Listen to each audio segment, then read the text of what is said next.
১৯৫২ সালের ২১শে ফেব্রুয়ারি বিকেল ৩টা ২০ মিনিট ঢাকার রাজপথে পুলিশের বন্দুক গর্জে উঠল। আর সেই গুলির শব্দ শুধু সেদিন আকাশে নয়, ইতিহাসের বুকেও চিরকালের জন্য গেঁথে গেল। ইতিহাস কেবল শোকের নয়, বরং এক অদম্য সাহসের। আপনারা কি কখনো ভেবেছেন পৃথিবীর ইতিহাসে মাত্র একটি জাতি কেন তার ভাষার জন্য প্রাণ দিয়েছিল? আজ আমি আপনাদের সামনে উন্মোচন করব ১৯৫২ সালের ২১শে ফেব্রুয়ারি, সেই অজানা সব পারদ। এটি কেবল একটি ক্যালেন্ডারের তারিখ নয়, এটি বাঙালির রক্ত দিয়ে কেনা একটি মানচিত্রের গল্প। অনেকেই জানেন না সেদিন সেই ঘটনাগুলোর পেছনে কারা ছিল, কেন তৎকালীন সরকার এমন কঠোর অবস্থান নিয়েছিল। আজকের ভিডিওতে আমি সাহায্য নেব ইতিহাসের বিখ্যাত কিছু দলিলের ও বাংলাদেশের বিখ্যাত লেখকদের বই থেকে। যেমন আহমেদ রফিকের ২১-এর মুহূর্তগুলো, জহির রায়হানের ২১শে ফেব্রুয়ারি, বঙ্গবন্ধুর অসমাপ্ত আত্মজীবনী, বদরউদ্দিন ওমরের পূর্ব বাংলার ভাষা আন্দোলন ও তৎকালীন রাজনীতি, এবং বশির আল হেলালের গবেষণা। আগামী ১০ মিনিট আমার সাথে থাকলে আপনি ২১-এর এক পূর্ণাঙ্গ চালচিত্র নিজের চোখে দেখতে পাবেন। কথা দিচ্ছি, ভিডিও শেষ হওয়ার পর ২১ ফেব্রুয়ারি সম্পর্কে আপনার ধারণা বদলে যাবে। ২১ নিয়ে জানতে হলে আমাদের যেতে হবে ১৯৪৭ সালে। ভারত পাকিস্তান নামে দুটি আলাদা রাষ্ট্রের জন্ম হলো। পাকিস্তানের দুই অংশ, পশ্চিম পাকিস্তান, যা আজকের পাকিস্তান, এবং পূর্ব পাকিস্তান, যা আজকের বাংলাদেশ। কিন্তু পশ্চিম পাকিস্তানের নেতারা উর্দুকে একমাত্র রাষ্ট্র করার চেষ্টা করেন। যদিও পূর্ব পাকিস্তানের ৫৬% লোক বাংলা বলতেন, পশ্চিম পাকিস্তান মনে করল যেহেতু তাদের সাথে আমাদের ধর্মের মিল আছে, তাই আমরা হয়তো সব মুখ বুঝে সহ করে নেব।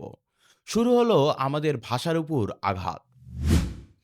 প্রখ্যাত লেখক ও বুদ্ধিজীবী বদরউদ্দিন উমর তার বিখ্যাত গ্রন্থ পূর্ব বাংলার ভাষা আন্দোলন ও তৎকালীন রাজনীতিতে স্পষ্ট করিয়ে দেখিয়েছেন, উর্দুকে চাপিয়ে দেওয়ার পেছনে ছিল একটি গভীর রাজনৈতিক, সাংস্কৃতিক ও আধিপত্যের নীল নকশা। এই তথ্যটি কিন্তু অনেকেই জানেন না। ভাষার দাবি সবার আগে উঠেছিল পাকিস্তান গণপরিষদে। ১৯৪৮ সালে ২৫শে ফেব্রুয়ারি ধীরেন্দ্রনাথ দত্ত প্রথমবারের মতন গণপরিষদে বাংলাকে রাষ্ট্রভাষা করার দাবি তুলেছিলেন। তার এই সাহসী পদক্ষেপ ছিল আন্দোলনের প্রথম আলো। একই বছর করাচিতে শিক্ষা সম্মেলনে উর্দু রাষ্ট্রভাষা করার প্রস্তাব করা হয়।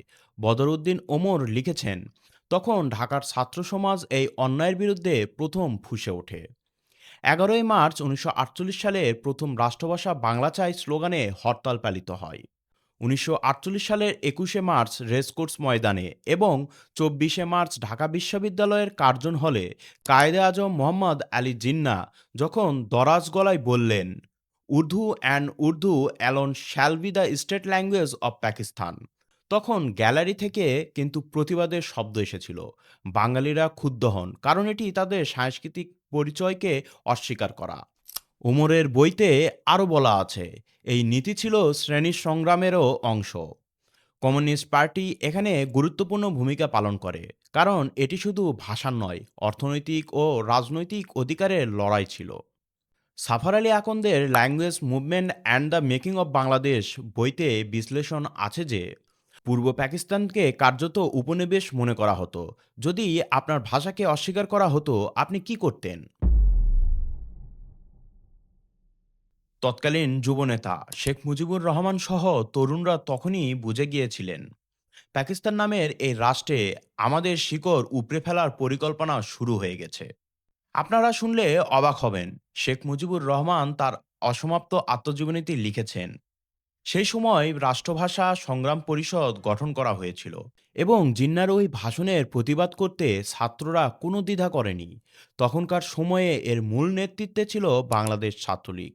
এ বিষয়ে আমার পূর্ণাঙ্গ ভিডিও রয়েছে, চাইলে দেখে নিতে পারেন, চ্যানেলে ও ফেসবুকে আছে। অনেকে মনে করেন বঙ্গবন্ধু শুধু ১৯৭১-এর নেতা, কিন্তু ভাষা আন্দোলনে তার ত্যাগ ছিল অপরিসীম। তার আত্মজীবনীতে রয়েছে, রক্ত যখন আমাদের ছেলেরা দিয়েছে, তখন বাংলা ভাষাকে রাষ্ট্রভাষা না করে আর উপায় নাই। বঙ্গবন্ধু তখন জেলে ছিলেন, কিন্তু জেল থেকে তিনি আন্দোলনের দিক নির্দেশনা দিচ্ছিলেন। তিনি এবং মহিউদ্দিন আহমেদ জেলে অনশন ধর্মঘট শুরু করেছিলেন ১৬ই ফেব্রুয়ারি থেকে। তিনি পরিষ্কারভাবে বলেছিলেন, দুনিয়ার কোথাও মাতৃভাষার দাবিতে এভাবে গুলি করে হত্যার নজির নেই। অনশনের কারণে তিনি শারীরিকভাবে অসুস্থ হয়ে পড়েছিলেন। পরবর্তী ৪ বছর বাংলা ভাষা আন্দোলনের আগুন ভেতরে ভেতরে জ্বলেছে। ১৯৫২ সালের ফেব্রুয়ারি মাসে আন্দোলন চরমে ওঠে। আহমেদ রফিকের একুশের মুহূর্তগুলো বইতে লেখা আছে, ৪ ফেব্রুয়ারি থেকে ছাত্ররা মিটিং, পোস্টার আর হরতালের মাধ্যমে প্রস্তুতি শুরু করে। ১৯৫২ সালে প্রধানমন্ত্রী খাজা নাজিমুদ্দিন পুনরায় একই কথার পুনরাবৃত্তি করলে ক্ষোভের দাবানল ছড়িয়ে পড়ে। জহির রায়হানের ২১শে ফেব্রুয়ারি বইতে লেখকের নিজের অভিজ্ঞতা আছে। তিনি লিখেছেন ছাত্ররা কিভাবে রাস্তায় নেমে এসেছিল এবং পুলিশের নির্যাতন সহ করেছিলেন। তার ভাষায়, আমি দেখলাম আমার বন্ধুরা পড়ে যাচ্ছে গুলিতে, কিন্তু আমরা থামিনি। সরকার ২০শে ফেব্রুয়ারি বিকেলে ১৪৪ ধারা জারি করে সব ধরনের মিছিল সমাবেশ নিষিদ্ধ করে। রাতভর ঢাকার অলিগলি ছাত্রাবাসে চলল বৈঠক।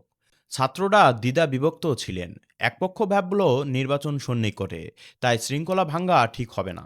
কিন্তু অন্য পক্ষ, যাদের রক্তে বইছে তেজ, তারা সিদ্ধান্ত নিল পরের দিন সকালে যে কোনো মূল্যে ১৪৪ ধারা ভাঙতে হবে। আপনারা ভাবতে পারেন সেই পরিস্থিতির ভয়াবহতা। একদিকে সুসজ্জিত পুলিশের বন্দুক আর টিয়ার শেল, অন্যদিকে মাত্র এক ঝাঁক তেজি যুবক। এবার আসছি সেই ঐতিহাসিক দিনে। সকাল ১০টা, ঢাকা বিশ্ববিদ্যালয়ের আমতলা কলাভবনের সামনে দলে দলে ছাত্র জমা হতে শুরু করলো। গাজীউল হকের সভাপতিত্বে সভা হলো। আব্দুল মতিন বরকত সহ অনেকেই সেখানে ছিলেন। বঙ্গবন্ধু তখন জেলে বসে অনশন করছেন। ছাত্ররা ঠিক করলেন ১০ জন করে ছোট ছোট গ্রুপে মিছিল নিয়ে বের হবেন। পুলিশ প্রথমেই হামলা চালালো, লাঠিচার্জ, টিয়ার শেল। মেডিকেল ব্যারাক হয়ে উঠল এক যুদ্ধক্ষেত্র। বিকেল ৩টা ২০ মিনিট, পুলিশের নির্বিচার গুলিবর্ষণ। হাসান হাফিজুর রহমান সম্পাদিত বাংলাদেশের স্বাধীনতা যুদ্ধের দলিলপত্র পড়লে গায়ের লোম খাড়া হয়ে যায়। আসুন তাদের কথা মনে করি। রফিক উদ্দিন আহমেদ, প্রথম শহীদ, ১৯২৬ সালে মানিকগঞ্জে জন্ম। ইন্টারমিডিয়েট পাশ করে বাবার সাথে প্রেস চালাতেন। ২১শে ফেব্রুয়ারি মিছিলে মাথায় গুলি লাগে, তৎক্ষণাৎ মৃত্যু। গুলিতে রফিকের মাথার ঘিলু উড়ে গিয়ে দেওয়ালে পড়েছিল। আব্দুল গাফার চৌধুরী তার লাশ দেখেই লিখেছিলেন সেই অমর গান, আমার ভাইয়ের রক্তে রাঙানো ২১শে ফেব্রুয়ারি। আবুল বরকত, ১৯২৭ সালের ১৩ জুন জন্ম। ঢাকা বিশ্ববিদ্যালয়ের রাষ্ট্রবিজ্ঞান বিভাগের এমএ শেষ বর্ষের ছাত্র। ২১ ফেব্রুয়ারি গুরুতর আহত হন, রাত ৮টায় মারা যান। আব্দুল জব্বার, ১৯২৭ সালে জন্ম। গফরগাঁও থেকে ঢাকায় এসেছিলেন শাশুড়ির চিকিৎসার জন্য। ২১ ফেব্রুয়ারি গুলিবিদ্ধ, পরের দিন মারা যান। তার ছেলে নুরুল ইসলাম বাদল, তখন মাত্র ১৫ মাসের। পরে তিনি মুক্তিযোদ্ধা হন। আব্দুস সালাম, ১৯২৫ সালের ২৭ নভেম্বর ফেনীর দাগনভূঞায় জন্ম। আর্থিক অনটনের লেখাপড়া বন্ধ করে কলকাতা বন্দরে কাজ করেন। পরে ঢাকায় সরকারি পিয়ন। ২১ ফেব্রুয়ারি গুলিবিদ্ধ হন, ৭ এপ্রিল মারা যান। শফিউর রহমান, ১৯১৮ সালে পশ্চিমবঙ্গের কন্যনগরে জন্ম। ২২ ফেব্রুয়ারি মারা যান। এটি কেবল মৃত্যু নয়, এটি ছিল একটি জাতির নবজাগরণ। রক্তের দাগ মোছার আগেই পরের দিন হাজার হাজার মানুষ ঢাকার রাজপথে নেমে এলো। প্রথম শহীদ মিনার তৈরি হয়েছিল ২৩শে ফেব্রুয়ারি। উদ্বোধন করা হয়েছিল ২৪শে ফেব্রুয়ারি ভোরে, শহীদ শফিউরের বাবার হাতে। কিন্তু সরকার ২৬ ফেব্রুয়ারি সেই শহীদ মিনার ভেঙে দিয়েছিল। তবুও থামানো যায়নি। আন্দোলনে শুধু ছাত্ররা নয়, ছাত্রীরাও ১৪৪ ধারা ভেঙেছিলেন। যেমন নাদেরা বেগম, সফিয়া খাতুন আর কবি সুফিয়া কামালের মতন বিদুষী নারীরা আন্দোলনের পাশে দৃঢ়ভাবে দাঁড়িয়েছিলেন। একুশের চেতনা থেকেই আমাদের স্বায়ত্তশাসন এবং শেষ পর্যন্ত ১৯৭১ সালের স্বাধীনতা এসেছে।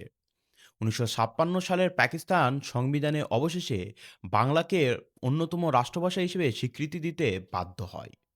কিন্তু জানেন কি, এই দিনটি সারা পৃথিবীর মানুষের কাছে পৌঁছানোর পেছনে দুইজন সাধারণ মানুষের অসাধারণ লড়াই আছে। রফিকুল ইসলাম এবং আব্দুস সালাম কানাডা প্রবাসী দুই বাঙালি। তারা mother language lovers of the world সংগঠনের পক্ষ থেকে ইউনেস্কোতে আবেদন করেছিলেন। তাদের ঐকান্তিক চেষ্টায় এবং বাংলাদেশ আওয়ামী লীগ সরকার সক্রিয় তৎপরতায় ১৯৯৯ সালে ১৭ নভেম্বর ইউনেস্কো ২১ ফেব্রুয়ারি আন্তর্জাতিক মাতৃভাষা দিবস হিসেবে ঘোষণা করে। ২০০০ সাল থেকে সারা বিশ্বের ১৯৩টি দেশের দিবসটি পালিত হচ্ছে। পুরো আলোচনায় আমরা জানলাম ভাষা শহীদের আত্মত্যাগের ইতিহাস। আজ আপনারা আমি বাংলায় স্বাচ্ছন্দ্যে কথা বলছি এই শহীদদের কল্যাণে। কিন্তু একটি প্রশ্ন মাথায় ঘুরছে, যে শহীদ মিনার গড়ার জন্য ছাত্রদের বুক পাততে হয়েছিল, সেই মিনারের প্রতি এবং আমাদের শুদ্ধ ভাষার প্রতি আমরা কি যথেষ্ট যত্নবান? বাংলিশ আর ভিনদেশি সাংস্কৃতিক অগ্রাসনে আমরা কি ভাষা আন্দোলনের মহত্বকে ভুলে যাচ্ছি না? আমরা কিছুদিন আগেই দেখেছি স্বাধীনতা বিরোধী শক্তিরা এই শহীদ মিনার ভেঙে ফেলেছে। তারা কি বাংলাদেশের এই ভাষা, বাঙালির ভাষা, মুখের ভাষা কেড়ে নিতে চাচ্ছে, নাকি তাদের স্বাধীনতাকে বিখণ্ডিত করতে চাচ্ছে? ইতিহাস পড়ে কোনো লাভ নেই যদি না তার চেতনা হৃদয়ে পৌঁছায়। ভিডিওটি যদি একটু ভালো লেগে থাকে, মানুষের মাঝে ছড়িয়ে দিন। বঙ্গবন্ধুর অসমাপ্ত আত্মজীবনী সহ উল্লেখিত বইগুলো পড়ার অনুরোধ রইল। কমেন্টে লিখুন আজকে আপনি বাংলায় কথা বলছেন। আজকের মতন বিদায় নিচ্ছি। এই ভাষার লড়াই যেন বৃথা না যায়। তাহলে দেখা হচ্ছে আগামী ভিডিওতে। ততক্ষণ পর্যন্ত ভালো থাকুন, সুস্থ থাকুন। আল্লাহ হাফেজ। ধন্যবাদ।